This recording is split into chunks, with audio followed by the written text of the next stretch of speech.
ಈ ರಾಜಭವನ ಒತ್ತಡದಲ್ಲಿ ಕೆಲಸ ಮಾಡ್ತಾ ಇದೆ. ರಾಜಭವನ ಒತ್ತಡದಲ್ಲಿ ಕೆಲಸ ಮಾಡುವಂತ ಸಂದರ್ಭದಲ್ಲಿ ಜುಡಿಷಿಯರಿ ಮೇಲೆ ನಮ್ಗೆ ವಿಶ್ವಾಸ ಇದೆ.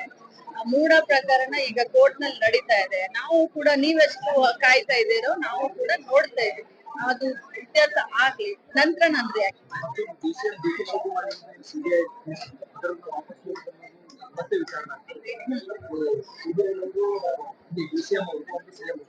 ಕೇಂದ್ರ ಸರ್ಕಾರದವರು ಉದ್ದೇಶಪೂರ್ವಕವಾಗಿ ಪ್ರತಿಯೊಂದು ಕೂಡ ತಮಗೂ ಗೊತ್ತು ನಮಗೂ ಗೊತ್ತು. ಕೇಂದ್ರ ಸರ್ಕಾರ ಅಂದ್ರೆ ದೇಶದಲ್ಲಿ ಬಿಜೆಪಿಯೇತರ ಸರ್ಕಾರಗಳನ್ನ ಅಸ್ಥಿರಗೊಳಿಸ್ಬೇಕು, ಬಿಜೆಪಿಯೇತರ ಸರ್ಕಾರದ ಅಥವಾ ಬೇರೆ ಪಕ್ಷದ ಮುಖಂಡರಿಗೆ ತೊಂದರೆ ಕೊಡಬೇಕು ಅಂತ ನಿರ್ಧಾರ ಇವತ್ತಲ್ಲ ಕಳೆದ 10 ವರ್ಷದಿಂದ ನಡೀತಾ ಇದೆ.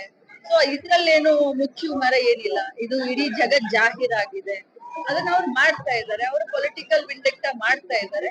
ನಾವು ಕಾನೂನು ರೀತಿಯಾಗಿ ನಾವು ಹೋರಾಟ ಮಾಡ್ತೇವೆ.